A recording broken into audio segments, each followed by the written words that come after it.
ፍቅረኛዬን HIV አስያዝኩት አልኩ እያለች ነው ቲጂ። የአንዳንድ ሰው ታሪክ ይገርማል። ተመልከቱትና እንመለስ። ቢኒያም የመቅዶኒያ ሰውዬ ብሩ ደምደም ተውለው ለሽብርተኛ ነው የምትረዳው፣ አገር ነው የምታበጣብጠው። ምን እያረከው ነው? ያንተ ወንድምም ሶስት ቦታ ወጪ የወጋ ሰውዬ እኮ ነው። ቢኒያም መቅዶኒያ ሌባ ነው። እንዴት ሌባ እንደሆነ በማስረጃና በመረጃ ዛሬ እነግራችኋለሁ። ተስተውላችሁ ቢኒያም መቅዶኒያ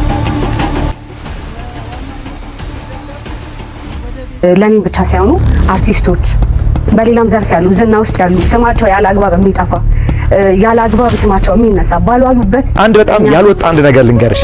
ሊሞት 4 ወር ወይም 5 ወር ሲቀረው ካልተሳሳትኩኝ ኦገስት አካባቢ ላይ $9000 ለቤተሰቦቹ እንደላከ ታውቂያለሽ? ተቀምሰ ልጁ ኮሌጅ ሲገባ ይመስለኛል አንድ በጣም የሚገርም ቃል ተጠቅሟል። እሱ ታሞ ወንድምየው መሰለኝ የተናገረው ሰው ያይ ነበረ።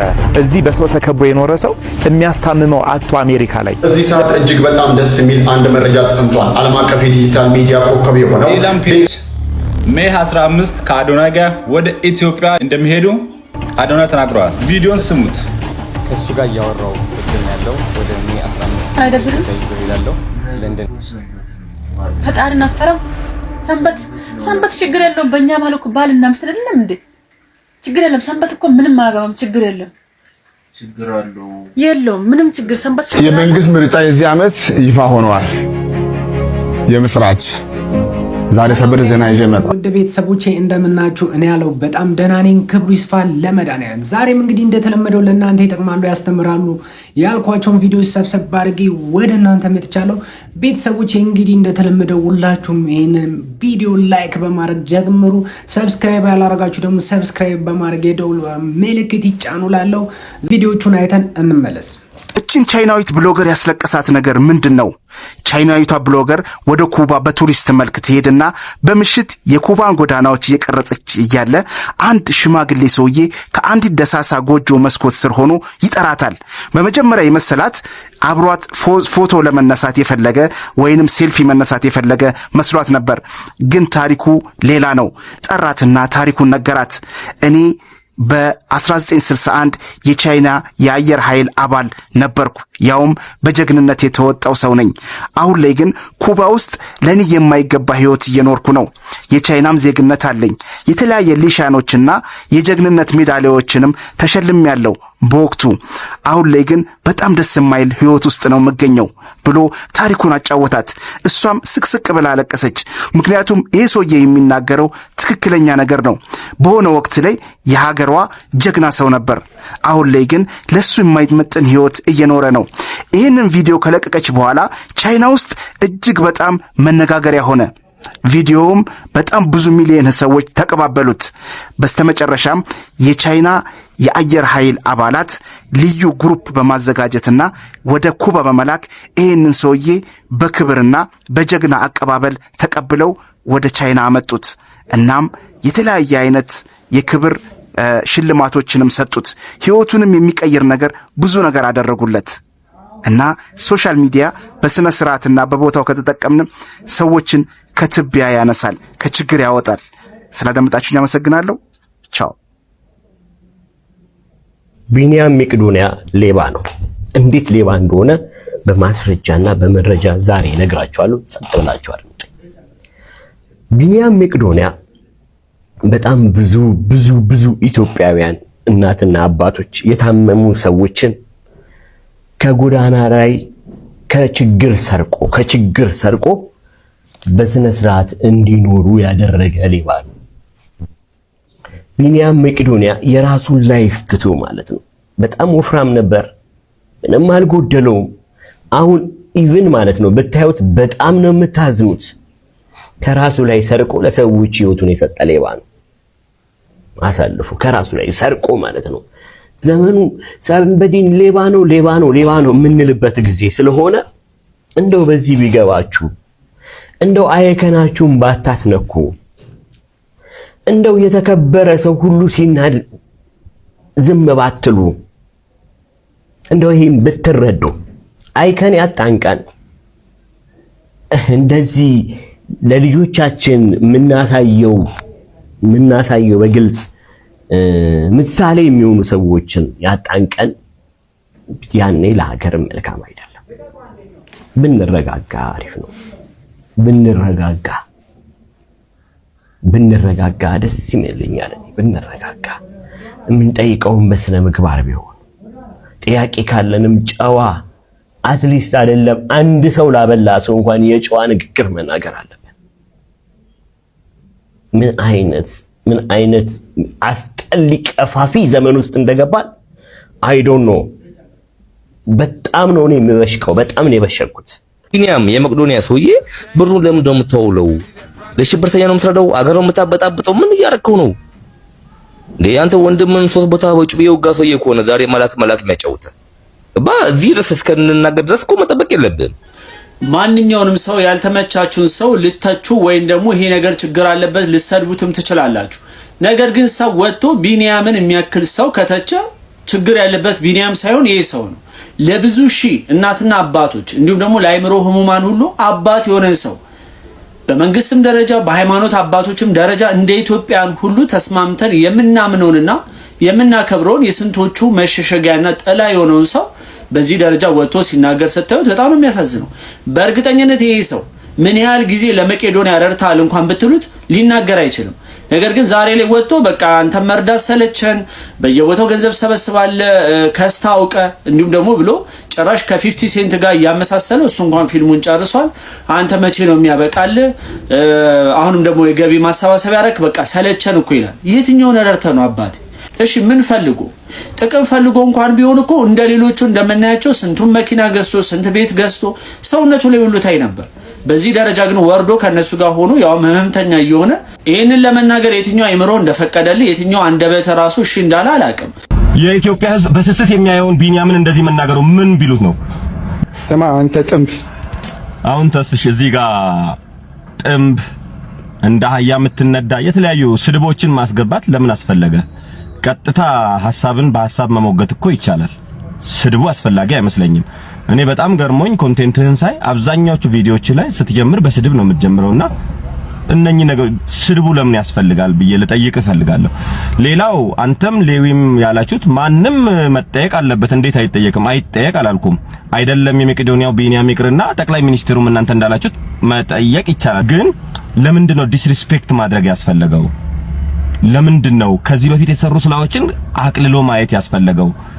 ይባስ ብሎ ደግሞ ወንድምህም በጩቤ ምናምን ለአሸባሪ ነው ብር ለአሸባሪ ነው እንደዚህ አይነት ነገሮችን ማስገባት ለምን አስፈለገ? ቀጥታ ኦዲት መደረግ አለበት። ወደ መቄዶንያ የሚገባ ብር ብዙ ነው፣ ወዴት እየሄደ ነው የሚለው አግባብ ያለው ጥያቄ ነው። እሱን መጠየቅ ይቻላል። ግን ዲስሪስፔክት ማድረግ ለምን አስፈለገ ነው። በዚህ ሰዓት እጅግ በጣም ደስ የሚል አንድ መረጃ ተሰምቷል። ዓለም አቀፍ የዲጂታል ሚዲያ ኮከብ የሆነው ዴይላም ፔጅ ወደ ኢትዮጵያ ሊመጣ ነው። በዓለም አቀፍ ደረጃ በሚሊዮኖች ዘንድ ተወዳጅነትን ያተረፈው ፈጣን የዜና መረጃዎችን በማድረስ የዜና አባት በሚል ቅጽል ስም የሚታወቀው ዝነኛው የቲክቶክ ኮንተንት ክሬተር ዴይላን ጄምስ ወይንም ዴይላም ፔጅ ወደ ኢትዮጵያ እንደሚመጣ ተነግሯል። ይህንን ታላቅ የምስራች ይፋ ያደረገው ቲክቶከሩ አዶናይ ሲሆን ከዴይላን ጄምስ ጋር የቅርብ ግንኙነት በመፍጠር ላይ እንደሚገኝም አስታውቋል። አዶናይ በቅርቡ ወደ ለንደን በማቅናት ከዴይላን ጋር እንደሚገናኝና እንደ ኢሮፓውያን አቆጣጠር ሜይ 15 2026 ዝነኛውን ጋዜጠኛ ይዞ ወደ ኢትዮጵያ እንደሚመጣም አረጋግጧል። ዴይላም ፔጅ ሜይ 15 ከአዶናይ ጋር ወደ ኢትዮጵያ እንደሚሄዱ አዶናይ ተናግረዋል። ቪዲዮን ስሙት። ኢንተርናሽናል መሆን እንዴት ቀላል እንደሆነ ነው። በጣም ብዙ ተከታዮች አሉኝ በሶሻል ሚዲያ። ሁላችንም ደግሞ አንድ አይነት ዓላማ ነው ያለን። አብረን ነው የምንንቀሳቀሰው። የማንቆጣጠረው የማንደርስበት ደረጃ የለም። አብረን ከተንቀሳቀስን ልብ ብላችሁ ካስተዋላችሁ ዴይላም ፔጅ ወደ 18 ሚሊዮን ፎሎወር ያለው ቲክቶከር ዜና ሪፖርት ያደርጋል። በጣም ትልቅ ተጽዕኖ አለው በዓለማችን። በጣም ከእሱ ጋር እያወራሁ እገኛለሁ። ወደ ሜይ 15 ደግሞ ወደ ኢትዮጵያ ይዤ እሄዳለሁ። ለንደን ሄጄ አብረን ነው የምንሄደው እና ይህ ያደረግነው ደግሞ ያስተዋልኩት እኔ ብቻ አይደለሁኝም።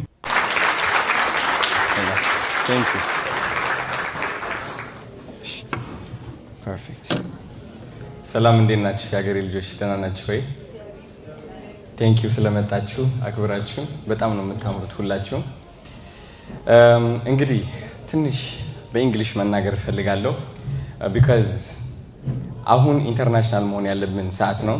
በጀመርነው ሁሉ በዓለም ሁሉ መድረስ አለብን። የታዘብኩት አንድ ነገር ቢኖር ያለፈው ሳምንት ኢንተርናሽናል መሆን እንዴት ቀላል እንደሆነ ነው። ቢካዝ በጣም ብዙ ተከታዮች አሉኝ በሶሻል ሚዲያ። ሁላችንም ደግሞ አንድ አይነት ዓላማ ነው ያለን። አብረን ነው የምንንቀሳቀሰውና የማንቆጣጠረው የማንደርስበት ደረጃ የለም።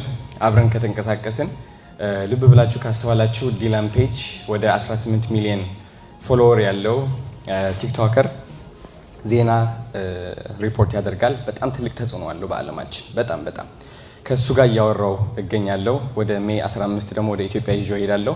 ለንደን ሄጄ አብረን ነው የምንሄደውና ይህ ያደረግነው ደግሞ ያስተዋልኩት እኔ ብቻ አይደለሁኝም። ከ100,000 በላይ ሜንሽን የደረሰው በአንድ ቀን ውስጥ ማለት ነው። አስቡት፣ በአንድ ቀን ውስጥ አይቶት የማያውቅ ደንግጦ ለራሱ ሲመልስ እና ይህ አይነት ኃይል እንዳለን እያወቅኩኝ ግዴታ ኢንተርናሽናል መውጣት አለብን ግዴታ። እና አሁን በእንግሊዝ ልጀምር ነው የታባቱ። እሺ ኦልራይት። ፍቅረኛዬን HIV አስያዝኩት አልኩ እያለች ነው ቲጂ። የአንዳንድ ሰው ታሪክ ይገርማል። ተመልከቱትና እንመለስ። ክስ ያለበት ቦታ ላይ ስንደርስ ቲጂ ያ ነገር እኮ አልተሳካም። ምኑ HIV እስቲ ማርያም በለኝ። አዎ በቃ እኔማ አሁን በቃ አምላኬ የማያዝንብኝም እኔ ስለሆንኩ ያስያዝኩ አብሬ መያዝ ፈልጋለሁ። በቃ ያዘኝ አልኩት የዛን ቀን ማርያም። ዋው! ምክንያቱም እኔ ነኝ ይሄ ልጅ ጥሩ ጭንቅላት አለው፣ ጎበዝ ነው፣ መስራት እየቻለ ሀገርን መለወጥ እየቻለ ቤተሰቦቹን መርዳት እየቻለ እኔ ጋር እምቢ ስላልኩት አይደል ይሄ ልጅ HIV ያስያዝኩት። ስለዚህ የሱን ህይወት አበላሽቼ ብቆምም አምላክ ያዝንብኛል የሚል እሳቤ ማለት ነው። ድንግልን የምሬን ነው። ከዛ በቃ ከዚህ በኋላ በቃ ካንተ ጋር አብሬ እሆናለሁ፣ ቀድሞ ይሞት። አዎ እንደዚህ አይነት ውሳኔ ለመወሰን የልብ ንጽህና፣ የልብ ፍጹም የሆነ የዋህነትን ይጠይቃል። እህታችን ቲጂ ተወዳጇ እንዲህ አይነት ውሳኔ የወሰነችው ያስተዳደጓ ተጽዕኖ ነው። የሚገርም ነው። ተማሩበት። እንግዲህ ጋብቻ ጥቅሙ ምንድነው ካላችሁ፣ አንድም ከዝሙት ለማምለጥ ነው። በዝሙት የማይፈተን ሰው የለም። ሁላችንም በሪሌሽንሺፕ ላይ ያለን ሰዎች ብዙ ጊዜ መቆየት አለብን ብዬ አላስብም። ቶሎ ወደ ጋብቻ ወደ ትዳር መሄድ ያስፈልጋል። ምክንያቱም ከጋብቻ በፊት የሚደረግ ግንኙነት ዝሙት ስለሚሆን ኃጢአት ስለሚሆን ማለት ነው። እና በእህታችን ቲጂ ምን ተማራችሁ? ሐሳብ አስተያየታችሁን ኮሜንት ላይ አስቀምጡ። ፎሎ ማድረግ እንዳይረሳ። የሱላማጢስ ቤተሰቦች ደስተኛና ሰላማዊ እንድትሆኑ ምኞቴ ነው። መልካም ቀን። የውሳኔ አሰጣጡን ደግሞ የተፈታበትን ሁኔታ ትራጀዲ የተሞላ አይነት ፍትሃዊነት ባለው መልኩ ቪክቲም የሆነውን ቤተሰብ ቁጭ አድርጎ አማክሮ ያለውን ነገር አስረድቶ ሳይሆን የተፈታበት የተለቀቀበትን መንገድ ድራማ ሰርቶ ነው የተለቀቀው። ከዚያም በኋላ ባለው ጊዜ ውስጥ ይግባኝ መጠየቅ ትችላላችሁ ተብሎ ፍትህ ሚኒስቴር ሙሉ የነበረው ሁኔታ መጠየቅ የሚገባ ነገር ተጠይቆ ገብቷል። ነገር ግን ለረጅም ጊዜ እንግዲህ ከዚያ ጊዜ ጀምሮ ያለውን ጊዜ ገስ ማድረግ ትችላላችሁ። እየተመካከርንበት ነው። ቲም እየተዋቀረ ነው። ጠብቁን፣ ቆዩን እየተባለ ስልክም ባለማንሳት በእንደዚህ አይነት መልኩ ቤተሰብ ሲጉላላ ነው። ምንም አይነት በዚህ ጉዳይ ላይ ለማድመጥ ፈቃደኛ ነን። የህፃናትና ሴቶች ጉዳይ ሚኒስቴር ደረጃ ተወስዶ በጊዜው ህዝቡ ሆ ብሎ ሲነሳ የማስተባበያ ስራ ሰርቷል። የለም አይተናዋል፣ ጉዳዩን እንገባበታለን፣ እንደዚህ እናደርጋለን የሚል ነገር ተነስቷል። ነገር ግን ምንም ከዚያ በኋላ የተባለ ነገር የለም። አልፎ ደግሞ በዚህ በኩል በፍትህ ተይዞ እያለ በባህላዊ መልኩ ደግሞ እንፈታለን የሚል በጎን ሲካሄድ ነበር። በባህላዊም ሁኔታ የተባለው ነገር ሲጀመር በህግም ደረጃ የሚፈቀድ አይደለም። በህግ የተያዘ ለዛውም ኢንቨስቲጌሽን ላይ ያለን ኬዝ በባህላዊ መልኩ ገብቶ መመርመር አይቻልም። ምርመራ ማድረግ የሚችለው ፖሊስና አቃቤ ህግ ብቻ። ከዛ ባለፈ ፍርድ የተሰጠበት ጉዳይ ሲሆን ለእርቅ ነው ወደ ታች የሚወርድ ወደ ማህበራዊ ባህላዊ ፍርድ ቤት። እንደዚህ ተስማምተዋል፣ እንደዚህ አይነት ውሳኔ ተሰጥቷል።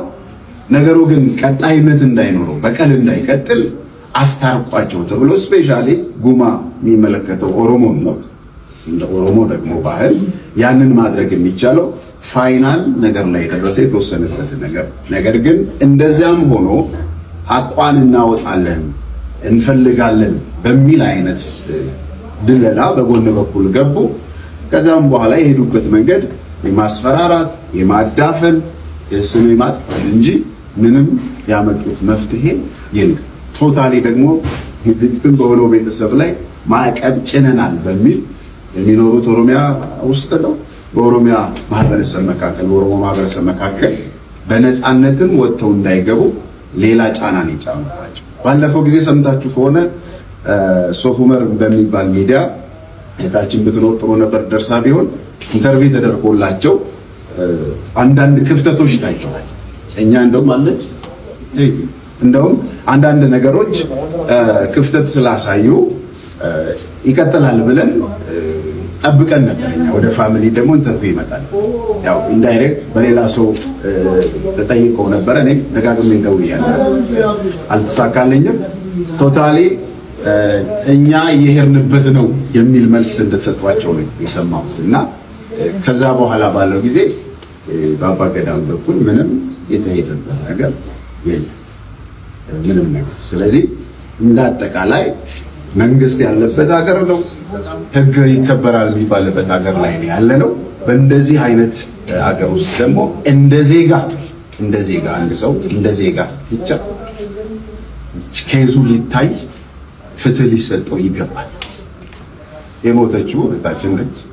ሰው ነው የሞተው፣ የሆነ ዝንብ ወይ ደግሞ በረሮ አይደለም። ስለዚህ ማንኛውም ሰው በህግ እኩል የሆነ ከለላ ነው ማግኘት ያለበት። እንደዚህ የትኛው ወንድ ይሁን ሴት ይሁን ህፃን ይሁን አዋቂ ህጉ ይመለከታል። በዚህ በኩል ደግሞ ህግ አስፈጻሚው አካል ይህንን ተከታትሎ እልባት መስጠት ሲገባው እንደዚህ እየተጓተተ ይኸው አንደኛ ዓመቷን እንግዲህ የተወሰኑ ቀናቶች አልፈዋል። ለማሰብ እዚህ የተገኘ ነው። ስለዚህ እንደ አጠቃላይ የምንለው ነገር ቢያላስ የገሰስ ከንጅርተን ከራደዳ ሶሻል ሚዲያ ቴኒስ ቃማቲኒስ ማቲ ከነከንጀጀቤ ሳቶርተን ሁሉማ ሰገሌ ከንታቱን ገለተከኝ የፈቹ በርባና ኢታኔጋ ጀልቀባ ካሴ አንጋርአት ይቻዳ ኡጋ ሙጫ ኬኛ ለጁፍ አለባየ ከሰ ደበረራ ከነምዱማ ከሰት ኢበሙ ዋነከስ ዋምባየ ሚጣም ባይን ማቲ ረከገው ጎቹራን ከነፈት አንጋርአት ዋቶ ኮሊነርገን የሞቱማን የሰር ጅሩ ከሰት ከራ ከሚኑ ታና ነምድ ሚጣሚቶኮ አከሴራት ፉርማታ አርጋቹ ተንቀቡ ፉርማታ መሌ አከሱማን ደደቢአ ቱሬራ እጋ ነምኒ ሴረ ጀላ ሚልቁ ነመ ጀላ ሚልቁ ደንዳ ዋቀ ጀላ ሚልቁ ካራነማ አመለ አብዲንቀ ማሊፍ ዋንታ ከኔ ዋንታ ዋቀ ብራሞ ነግና ጉዳ ገለቶማ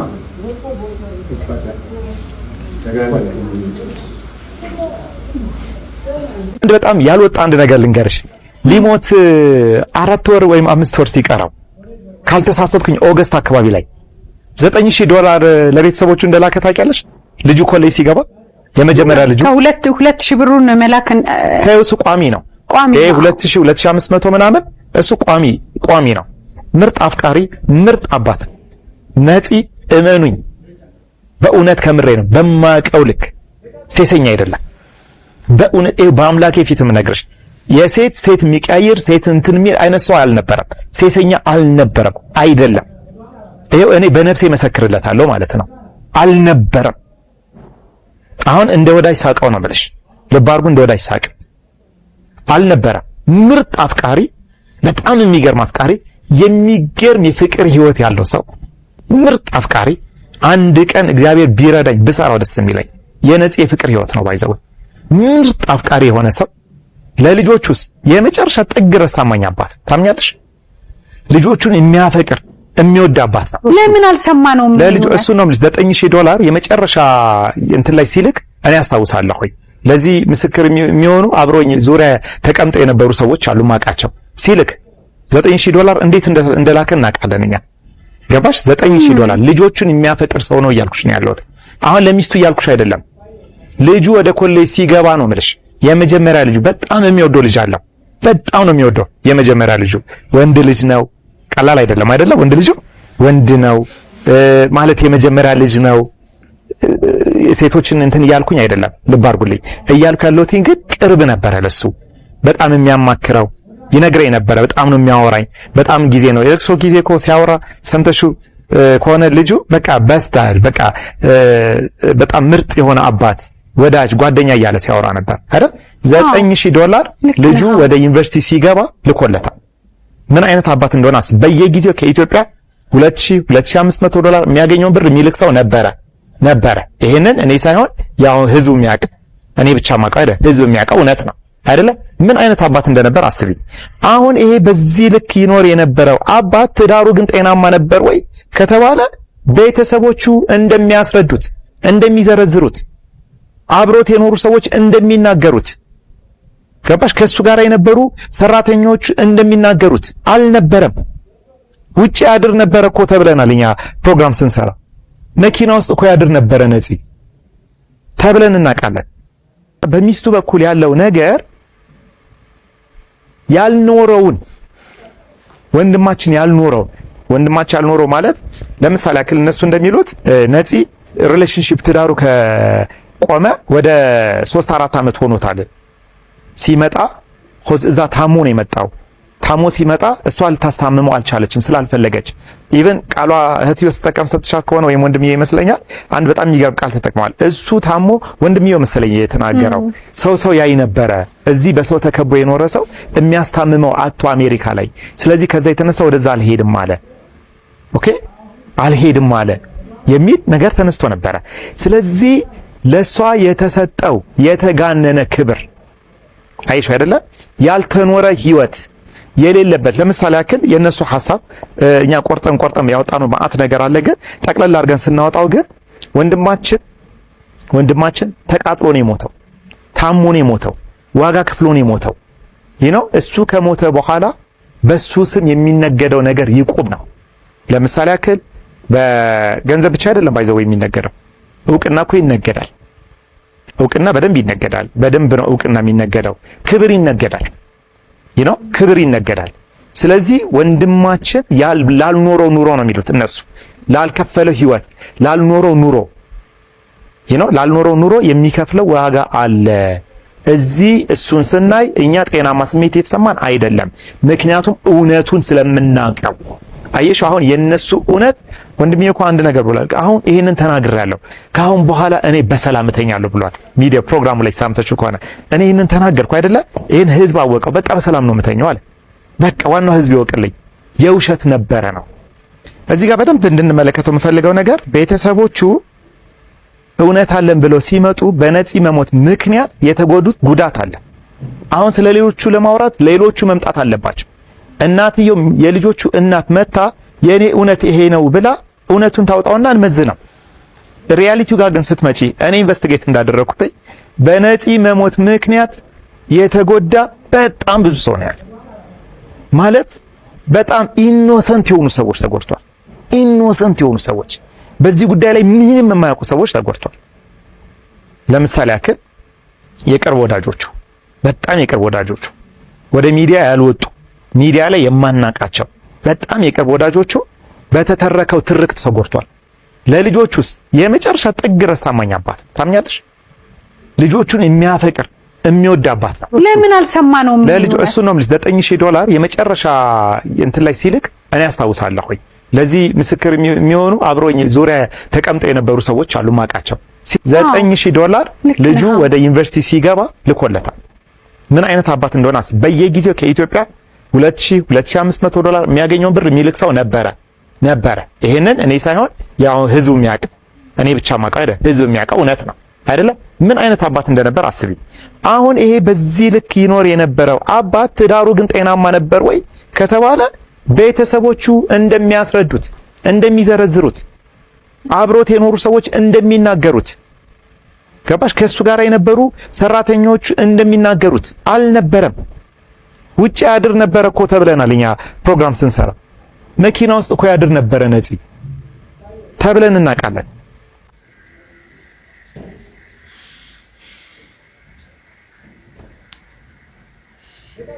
አያችሁ፣ ይኸው ዛሬ ለመጨረሻ ተጣልተናል። ተጣልቼ ነው ቁጭ ያልኩት። አልጋ ላይ አልተኛም አልኩት። በቃ ምን ያደርግልሻል? ዝም ብሎ መተኛት ምንድነው ዋጋው? ትርጉሙ ምንድነው? እሺ አልጋ ላይ ዝም ብዬ ብተኛ ምንም ዋጋ የለውም። ስለዚህ እኔና ኃይሌ ከዚህ በኋላ መፋታት አለብን ብዬ ነው ተስፋ ያደረኩት ማለት ነው። የምፈልገው ማለት ነው። በቃ ከዚህ በኋላ እንዴ ምንድነው? እኔ ቀቃጫውታ ነኝ። ቆይ አሁን ላሰማችሁ ምን እንደሚል በራሳችሁ ጆሮ ተሰማላችሁ። እግዚአብሔር በራሳችሁ ጆሮ ተሰማላችሁ። እሺ በጆሮአችሁ ስሙት። ኃይሌ ኃይሌ ኃይሌ ኃይሌ ኃይሌ ኃይሌ አሁን ከነገ እንዴት ምንድነው ደግሞ ምን ተፈጠረ? በቃ ከዚህ በኋላ እኔ እናንተ በቃ ከዚህ መፈታት አለብን ማለት ነው። መፈታት አለብን። እሺ ምንድነው ደግሞ ችግርሽ? እና ምን ሆነ ነው? አንተ ስንት ቀን ነው አንተን እንደዚህ መጨጨቅ ጀመርኩት መጠየቅ ጀመርኩት? ትንሽ እንኳን አይደብርህም?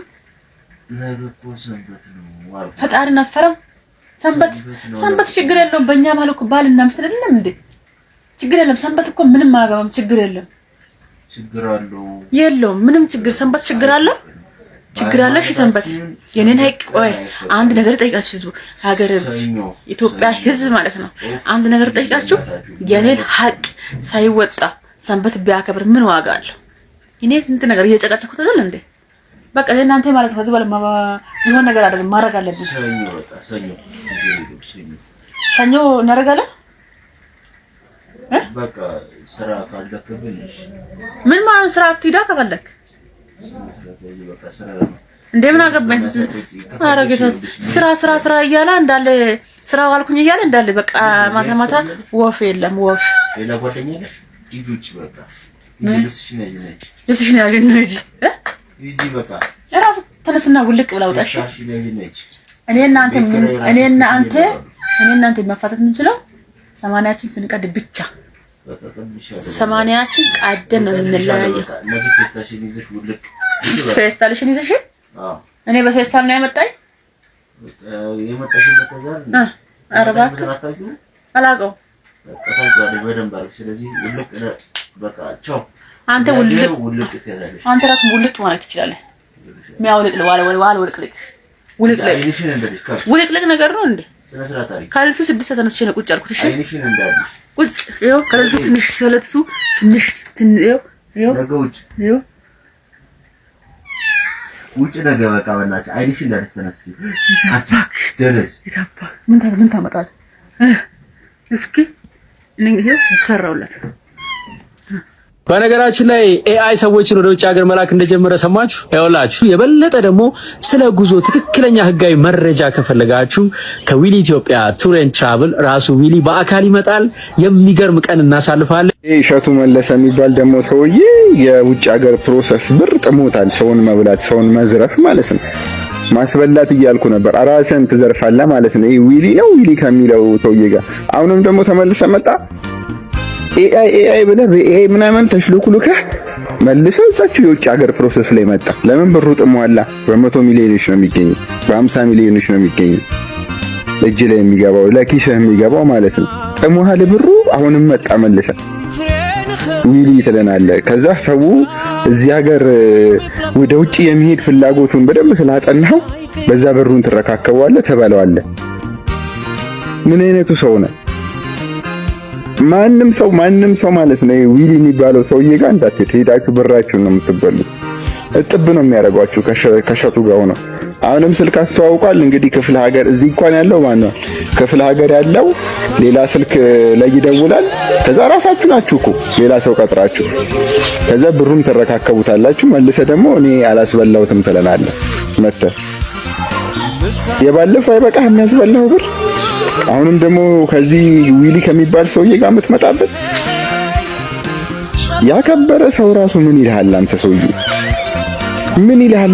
እንደዛ ሰማይ የሰቀለ ሰው ምን ይልሃል? ምን አይነት የቀለልክ ሰው ነው?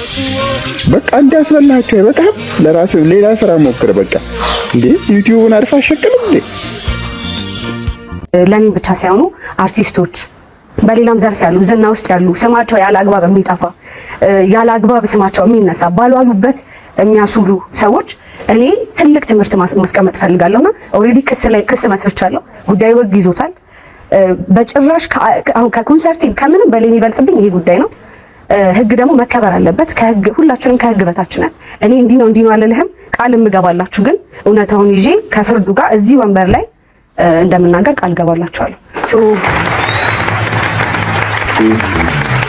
ስለዚህ ይሄ ለብዙ ሰዎች መልስ፣ ለብዙ ሰዎች ትምህርት ስለሚሆን ህግ የያዘው ጉዳይ ነው። እንዲህ ብዬ መናገር አልፈልግም፣ ግን ቃል እገባላችኋለሁ። ውጤቱን ይዤ እዚህ እመጣለሁ።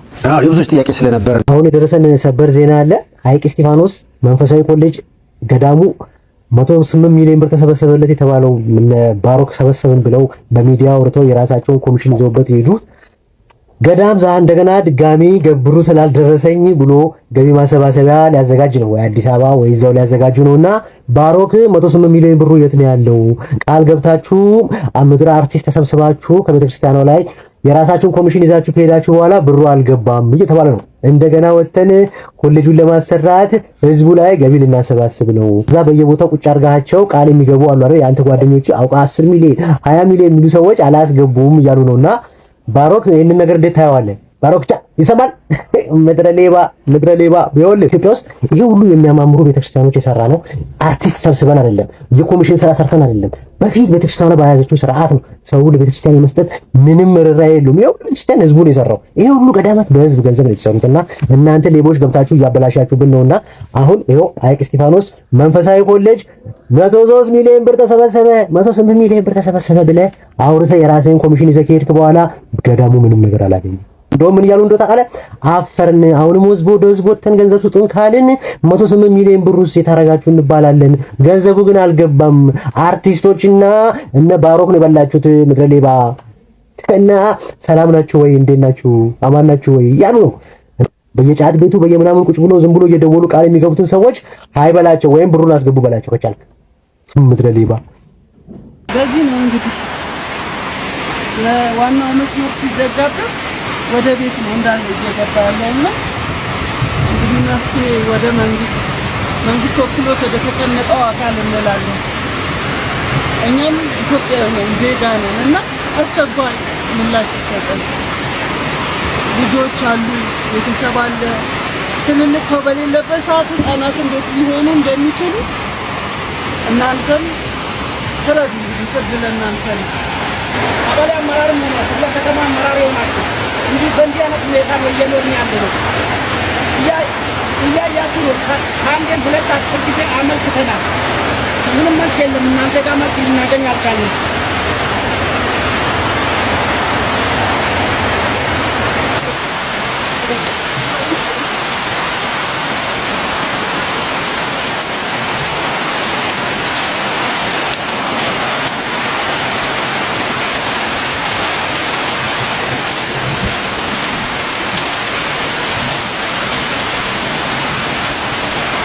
የመንግስት ምርጫ የዚህ ዓመት ይፋ ሆኗል። የምስራች ዛሬ ሰበር ዜና ይዤ መጣሁ። ሁላችሁም እንደምታውቁት በዚህ በኢትዮጵያ ምድር ለ40 ቀን የሚቆይ ጾም ጸሎት ገብቼ ነበርና በእነዚህ ጊዜያቶች ውስጥ ከጌታ ያሰማው ሜሴጅ ነበረ። በተለይ በዚህ ዓመት ያለው በዚህ በኢትዮጵያ ውስጥ የሚደረገው ስለ መንግስት ምርጫ ጉዳይ በተመለከተ ከጌታ ያሰማው ነገር አለ። እንዲሁም ደግሞ ስለ አሜሪካ ጉዳይ፣ ስለ ቱርኪ ነገር፣ ስለ ግብጽ ነገር፣ ስለ ሱዳን ነገር፣ ስለ ሳውዲ አረቢያ ነገር፣ ስለ ኤርትራ ነገር ቀጥሎ በዚህ በኢትዮጵያ ውስጥ በዚህ ዓመት ደግሞ ሊመጣ ያለው ስለ ጎርፍና ስለ ዝናብ ጉዳይ በአንዳንድ ከተማዎች ላይ ጌታ ተናግሮኛል። ያን ብቻ አይደለም፣ ስለ ሁለት ቫይረሶች፣ ሁለት ልዩ አይነት ቫይረሶች